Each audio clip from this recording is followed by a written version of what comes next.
Welcome to All Things Policy, a daily podcast by the Takshashila Institution. We are a bunch of policy nerds based in Bengaluru, and we like bringing fresh perspectives to Indian affairs and Indian perspectives to global affairs. So grab a cup of coffee, sit back, and join us for today's chat.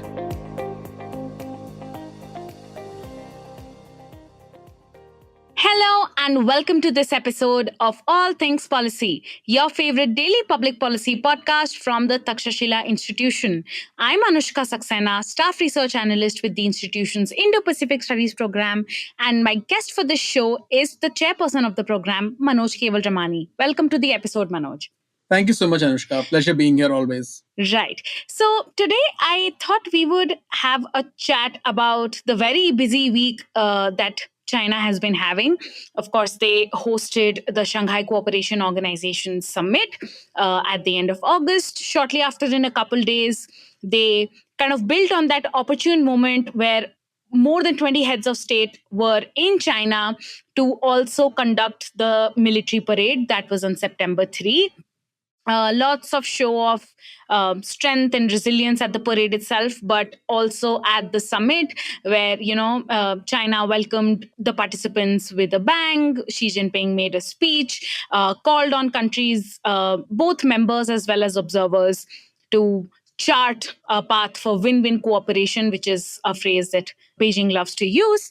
And then we saw snickers and giggles here and there. And I think the most popular of those were the hushed giggles that were being shared between Indian Prime Minister Modi, Chinese President Xi Jinping, and Russian President Vladimir Putin. But all of these pictures, emphasis of the SEO being a family aside, today I thought we could have a conversation about what really unraveled. And there was a lot of discussion about how what was said in the Tianjin Declaration or what was represented or signaled at the summit charts the trajectory for a new world order. So, what are the pillars and elements of that new world order? What does it look like from the Indian perspective? And of course, the Indian perspective is important here because for the longest time, there was silence on whether Prime Minister Modi will go to Tianjin for the summit.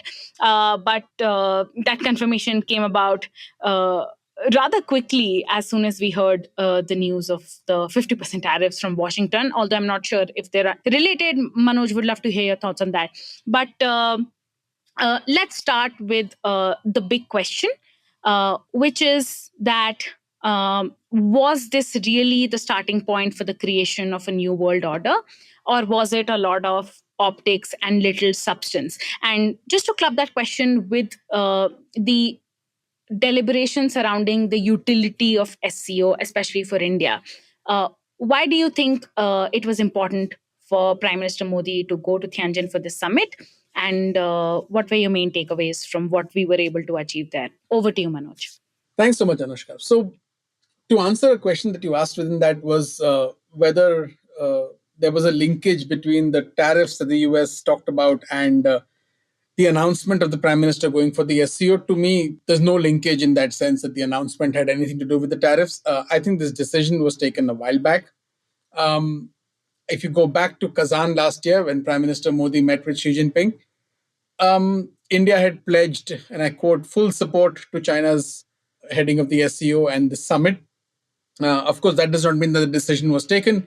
And that does not mean that India agreed to everything in the year when China hosted SCO-related meetings.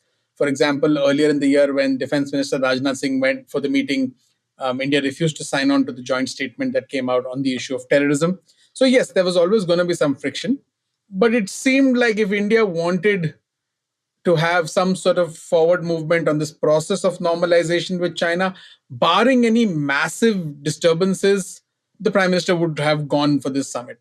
So therefore, I look at it in that context. And of course, soon after that was announced, sometime later in August, Chinese Foreign Minister Wang Yi visited India, and you had forward movement in the bilateral relationship also. So that's to that point about whether the decisions have any linkages. I think that there's a tendency in not just Indian, but also Western media to overemphasize this linkage, actually even in Chinese media, to overemphasize this linkage and that's for optics purpose, for narrative purpose. I don't think that's how quickly also how diplomacy works. Um, on the issue of this summit and whether this is a new world order or whether it was more talk, more fluff, optics, and nothing much. Conventionally, the SCO has been an organization which has some narrative power, but little substantive power to it, little substantive achievements to it. And this is not a new organization, it's quite an old organization. If you look at the history of the grouping, you'll see that it was first the Shanghai Five in 1996, and then in 2001, it expands to the SCO, and then subsequently, very recently, it starts to expand much more with India, Pakistan, Iran, and Belarus all becoming members, and even its sort of dialogue partners and observer states expanded over the years. And its focus primarily was on non-traditional security. So terrorism is the big focus. Terrorism, extremism, and radicalization. Those are the areas where it wants to work on, where it has sought to work on. A lot of that had to do with China's concerns with regard to its Western periphery, with regard to the Central Asian states, and the threat of non-state terrorism, threat of transnational crimes, drugs, human trafficking, money laundering, all those kinds of things. So your non-traditional security concerns. Um, and that's where the SEO has largely focused on. One can argue that has there been any success? Yes, there is a mechanism on terrorism called RATS, but it's not terribly effective. It's not terribly institutionalized. Um, so that's the idea, right? It's been not terribly substantive in the past. It's been more optics than substance. I think that this summit marks a difference. I think that there is some more substance, some more meat now on the bones, or at least the attempt is to try and do that.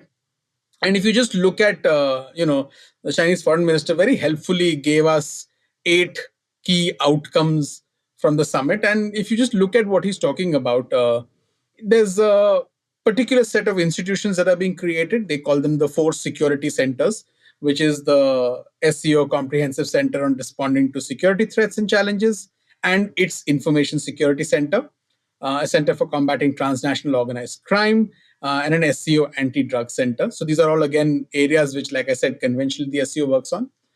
There was also a decision to establish a political agreement to establish an SCO development bank.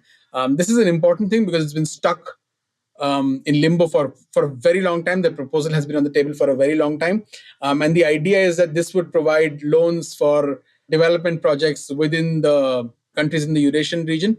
And this would likely provide loans which are non-dollar denominated. So that sort of takes the process further in terms of de-dollarization. Of course, let's see when this comes into being. Let's see in what shape or form this comes into being. Let's see if everybody's on board eventually. But the fact that this was moved forward and the fact that the Chinese acknowledged that this was a political issue which had been stuck because the agreement is a political decision tells you that countries which were reluctant to have yielded now. And I would assume that India is one of those countries which has yielded. There was also an announcement by Xi Jinping to establish 3 new China SCO cooperation platforms on energy, green industries, and digital economy. He also talked about 3 centers in science and technology, innovation and higher education, and vocational and technical education. So, again, you see the scope of the SCO being expanded to different domains. It's no longer simply security in the conventional security sense. They talked about 6 new development action plans. These include, and this was reflected in separate joint statements that were issued. So there was a joint statement on energy sustainability, on green industries, on digital economy, on artificial intelligence, and on science and tech innovation. So they are building together a broader economic cooperation plan, and this is part of an approach by Beijing to try and link its neighboring countries, its periphery, much more closer through a range of actions. And this is part of that. And finally, the most sort of institutional change that we saw was that the description that I gave you earlier of observer states and dialogue partners was removed, and now we just have SCO partners, and Laos was admitted as a partner. So you can see that there is an expansion in the scope, in the nature of the institutions functioning.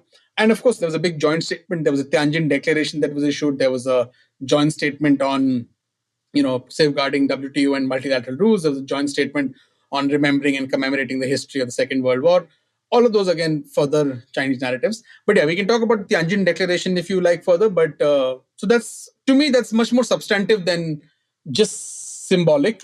And it's expanding the scope of this organization and its areas of operation. I think that come next year, you will see new members also being inducted. Xi Jinping was categorical that Beijing supports Armenia and Azerbaijan's inclusion in the grouping. So, come next year, this organization will expand. There may be others, but at least these two are likely to get in. So, there's a concern with regard to Armenia, and that has to do with the relationship with Pakistan and Turkey and so on and so forth. So, you will see the organization becoming larger. In terms of whether it's a new world order, no.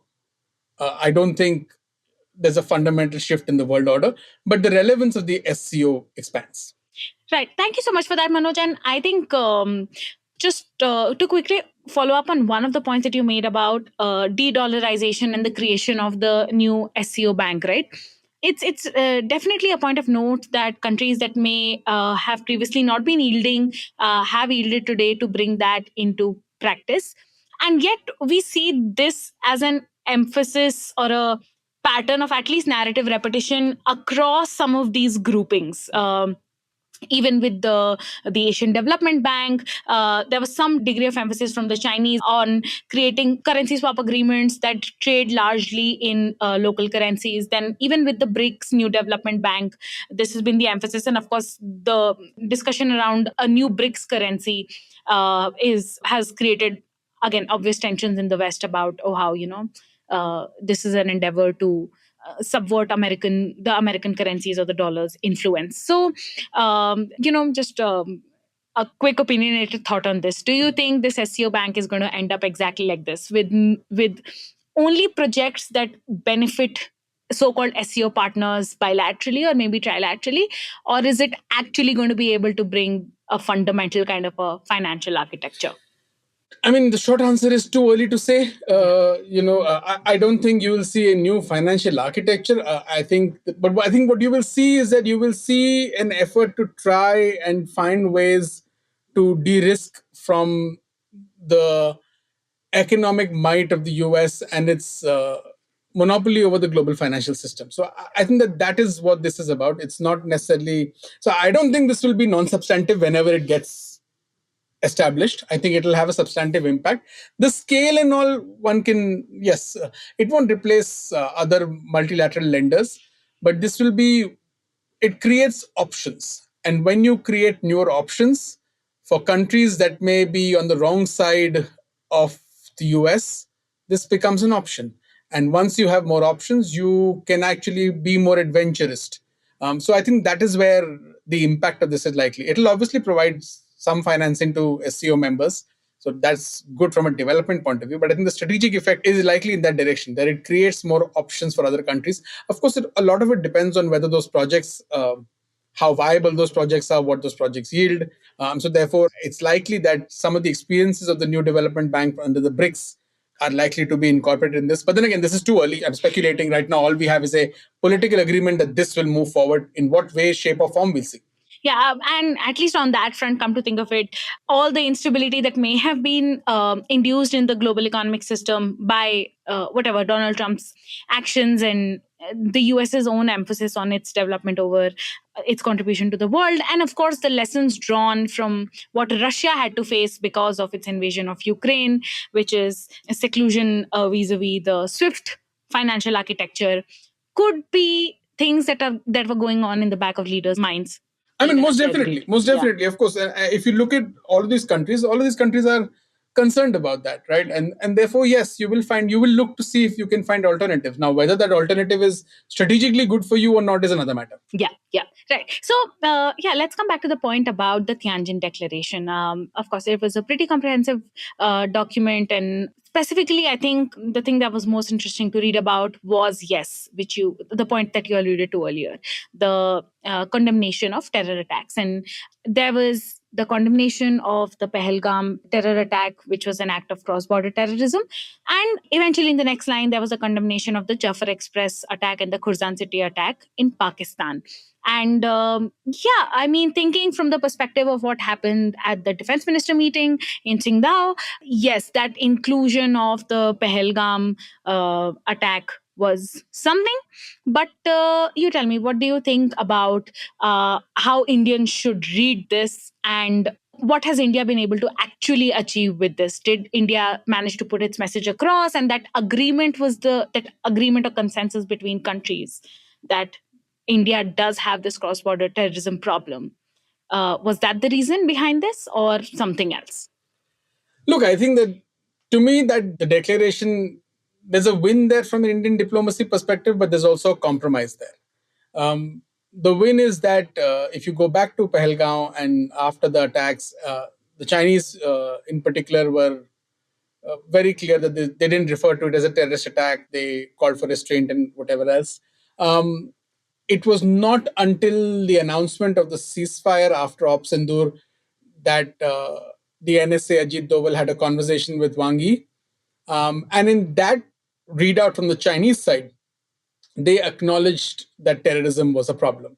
They didn't call this a terrorist attack still, but they acknowledged that terrorism was an issue that needed to be addressed.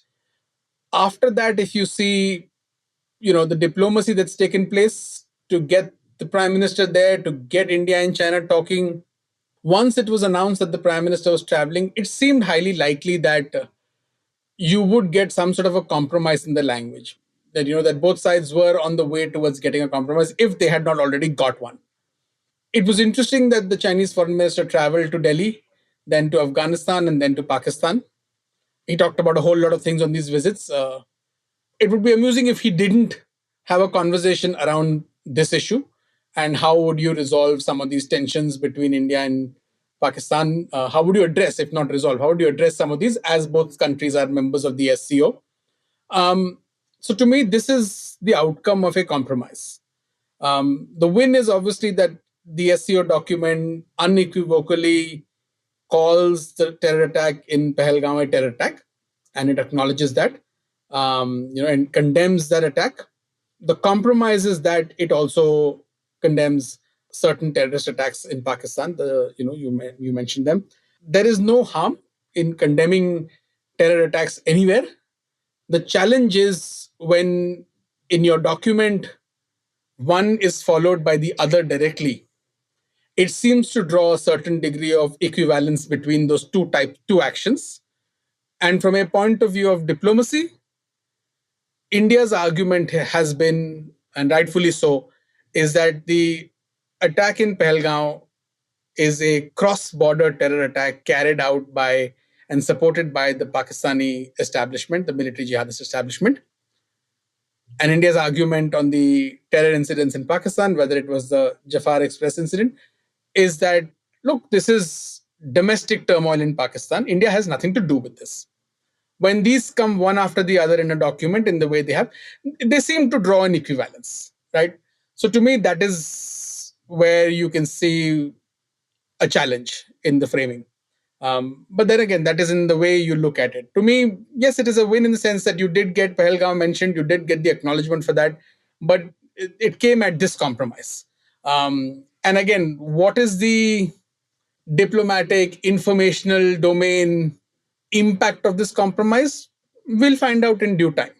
We'll find out in due time. And if you look soon after the SCO ended and the Pakistani prime minister was in Beijing and continued to meet with Chinese leaders, he met with Xi Jinping, he met with Li Qiang.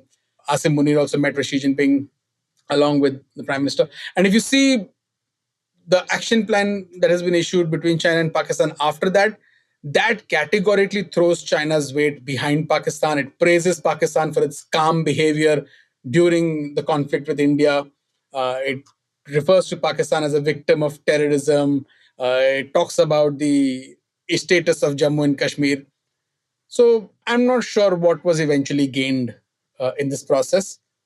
To me, this was fundamentally about giving something to move forward in the process of rebalancing the relationship with China.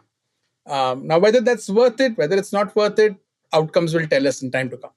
Yeah, no, that's a highly interesting assessment also because, yes, the joint action plan spoke volumes to how, and it's very clear at this point how China is absolutely sure of the side that it wants to take on this issue because. Despite so much conversation about the structural fault lines in India China relations and maybe the inability of each side to empathize with the other's core issues, India has wrangled with China on the recognition of its cross border terrorism problem. And that's been one space where not even lip service has done justice to what India has tried to achieve. But then again, that's the story in a lot of sectors in the India China relationship. And taking that point that you mentioned about what China's reactions were to the Op Sindoor process and the aftermath of the Pahalgam terror attack, they not only do they not acknowledge that this was a terror attack, they also don't acknowledge that it was cross border in any way Yeah. because they also say that it was local gunmen responsible and local civilian gunmen XYZ, right? So, yeah, I mean, for And them, look, if you yeah, just look at the Xi Jinping Prime Minister Modi meeting and you look at the readouts after that meeting, the Indian side's readout talks about terrorism. The Chinese side's readout does not mention right. terrorism. So it's clear that this is a fault line between the two sides, and it is likely to continue remaining a fault line between the two sides. Yeah, yeah. So, just to emphasize the issue of Pakistan and PM Shehbaz Sharif's meetings with other countries at the summit or on the sidelines of the summit as well, I think even Russia and Pakistan were seen conversing. Shehbaz Sharif's emphasis was on how ties with Russia, friendship with Putin is important. Pakistan wants to continue investing in this relationship. And then, Russia responded in kind, however it could. So, this, quote unquote, flirting of Russia and Pakistan in the face of the fact that India isn't anytime soon giving up on its ties with Russia. What do you make of that? And what should it realistically mean for New Delhi? Yeah, look, I think this is one of the things that this summit threw up. And again, I'm thinking this through still. There is a certain, there are new permutations and combinations that are emerging. The Pakistan Russia relationship has been changing over the last couple of decades. It's not something, like we were chatting in the morning, and my colleagues kept referring to the fact that when the war in Ukraine began, Imran Khan was in Russia. So, so there has been this somewhat warming of this relationship, although it's very far from being a deep partnership of any sort. And I think New Delhi will be anxious about it. And I think it also complicates New Delhi's calculus in terms of what is the utility of the relationship with Russia. Historically, and even now, given the tensions with the US, we talk about the relationship with Russia as being time tested, historical, one which does not have any fundamental conflicts of interest, one where, the erstwhile Soviet Union and then Russia has had India's back. And therefore, there's a reliability. All of that is great. All of that is valuable to keep in mind that history is useful. But at the same time, it's important from an Indian point of view to keep that relationship with Russia warm, because you don't want a Russia which is heavily leaning towards China. Russia sees utility in having India as a partner because it balances China from a Russian perspective. So there are some of these other reasons why you always keep Russia on your side. And now increasingly there is this stress that a Russian Pakistani normalization, deeper partnership, things like that might complicate the security environment in sort of in the continental domain for India even much more, particularly given how much India relies on Russian weapons. Now, again, if you ask sort of the foreign affairs folks in Delhi, the IFS folks, and they will tell you, look, that's overthinking it. The relationship with Russia is really strong. There's none of this stuff is really going to matter. But I'm certain that there will be seeds of doubt, just like there will be seeds of anxiety and doubt within Russia, and there have been with regard to India's growing proximity with Washington D.C. Right?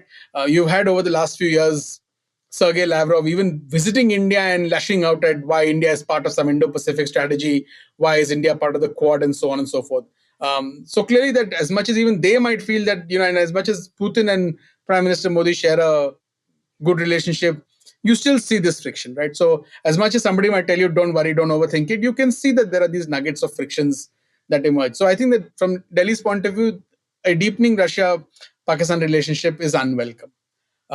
I also think that a deepening Russia-Pakistan relationship is likely unwelcome from Beijing's perspective. I don't think the Chinese will be very happy if Pakistan can cultivate new patrons. It already has China, Saudi Arabia, and the US as key patrons.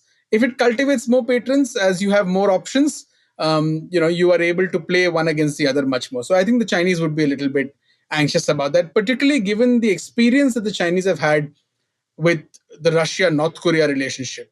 The fact that Moscow was able to enter into that mutual security pact treaty with North Korea, and it was able to get North Korean troops on the front lines in Ukraine. It was able to get support in terms of the industrial base. And all of that meant that North Korea signaling to China saying, hey, look, we have other partners besides you. We're not just dependent on you. I think and it also obviously can complicate China's own security environment by inviting the West and NATO into East Asia, into the Indo Pacific. So I think the Chinese are anxious about that. So I think they would also have a sense of concern around what the nature of the Russia-Pakistan relationship would be, as much as New Delhi would have some anxieties around it. To me, that's why this summit was also interesting, because it gave you chances to look at some of these new groupings, new engagements, and new possibilities, which can complicate what might seem like very straightforward relationships. Right. No, that's absolutely a fascinating takeaway. And also, how beautiful is irony, because everyone wants to balance, but everyone also has a problem with the other entities balancing, right? So, our sovereignty is our sovereignty, and their sovereignty is not so much a prerogative they should exercise. Absolutely. Look, Yeah. that's how great powers behave. Yeah. And and I think it definitely should call for a conversation on the so-called natural alliance between India and Russia that you talked about, because now, of the three elements of said alliance, which is interest, values, and resources, yes, the resource convenience still exists, I think, mutually for both India and Russia, maybe to some degree on some interests as well. But I think if the Pakistan angle continues to be something that irks India, then at least in value and narrative, it could be a source of anxiety. Yeah, it's source of anxiety, and therefore potentially requiring. It's always like this, right? It's always like when you see a close friend trying to work with an adversary.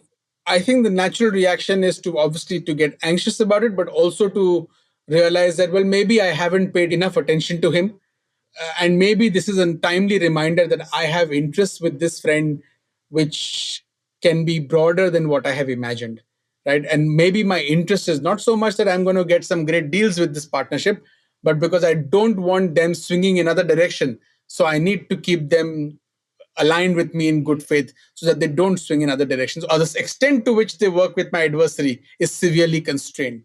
Right. So I think that, to me, that's the message. And therefore, if you see New Delhi, it's not just when you hear from Washington today that it's about Russian oil and you must stop buying Russian oil and things like that. I think that's a very narrow view of India's engagement with Russia, and an understanding of why India needs to keep Russia in good humor, in good partnership, because there are implications much more broadly for India's continental security. It's not just about oil. Yeah, no, absolutely agree with you there. And I think these are the factors that also speak a little bit to why the RIC, the much adored idea of RIC, which is Russia, India, China, as a triad of in a partnership, is so hard to actually materialize beyond that theoretical love for the idea, right? Because, and it's not just India and Russia that may soon have anxieties, or India and China having significant structural tensions, but it's also China and Russia that share differences over things, even though their partnership has indeed expanded since the war in Ukraine. Yeah, no, I think that the RIC as an idea, to me, is if you just go back to this idea, right? It's sort of late 1990s, 1998 is when it sort of comes about in some shape or form, and then by 1999, in the same year actually, 1998, India has conducted its nuclear tests, and Prime Minister Vajpayee's letter to Clinton essentially points to China as being the primary threat. In the years following that, India and the US, our relationship becomes much closer. You signed the Indo-US nuclear deal, and so on and so forth. So the idea of the RIC, in theory, because you have this shared um, appreciation and desire for multipolarity in the world order, on a surface level, it makes sense.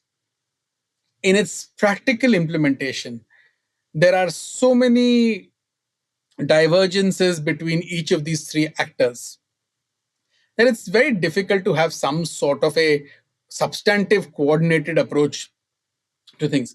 Other areas that India, China, and Russia can have some common interests, yes, but is it, when if you scratch below the surface, you will find that there are far more differences than commonalities. So yes, that photo op, which became this big deal in the Western press in particular, I think it's useful for the Western press and for Western policymakers to keep in mind that when you take certain adverse actions, others will try and find alternatives. And if you push others enough in certain directions, they will adopt certain alternatives at certain costs also.